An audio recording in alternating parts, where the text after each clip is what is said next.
In this video I will be talking about some regular problems that confronts an excellent and professional engineer. It will be about the measured values of your electrical devices you use at work.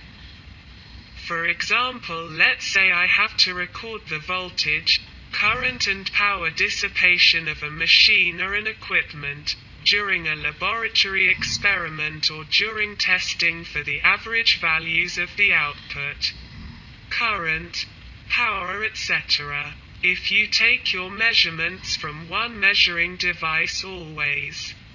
There are two possible ways you can verify if your measurements are correct. The first is bringing your measuring tool to an equipment calibration center, where your equipment can be tested using the standard SI system to verify the accuracy of the equipment. This costs you a lot of money. The International System of Units or the SI system has been used around the world as the preferred system of units. The answers to whether equipment calibration should be outsourced or done privately are easy to come by. Asking the correct questions is the difficult part. Calibrating your equipment efficiently will help avoid costly or embarrassing surprises later. There are skills and knowledge required to correctly calibrate measuring devices. There is also a certain level of precision required in the equipment used. The second way is what I shall be discussing in this video.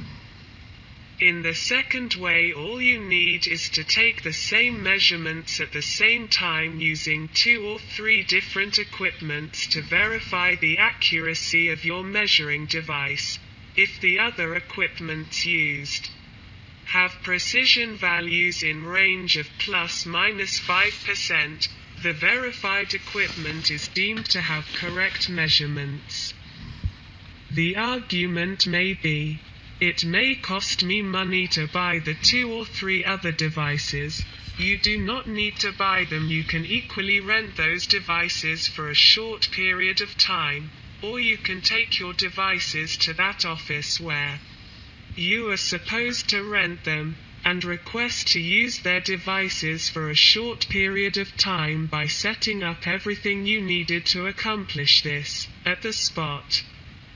In this video I shall be using 3 equipments, in which one of them is for accuracy verification and the other 2 are used for the verification. I shall be verifying if the multimeter is measuring correctly.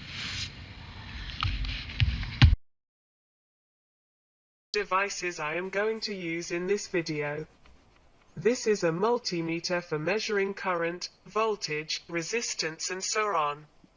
You see a current clamp here, which I will use to measure the current.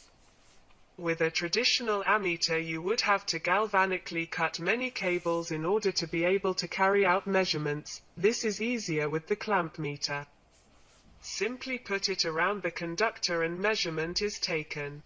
The typical accuracy of commercially available clamp meters is 1% to 5%. If the magnetic flux density is known in addition to the magnitude of the voltage, the current intensity in the conductor under consideration can be calculated.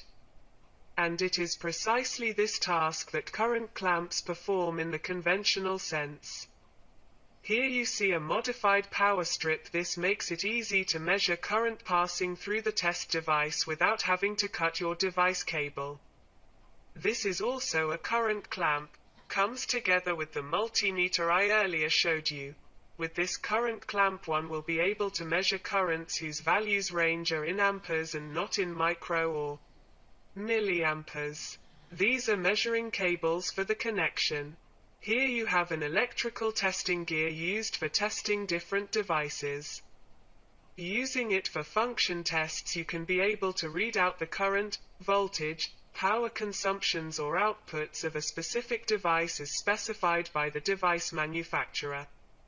This is one of the device 2. This is a heating device which consumes 800 watts according to the manufacturer's specification. For your attention, please subscribe so that you can be informed anytime I upload a video, and do not forget to click the like button. Come in TV on air signing off. Bye for now.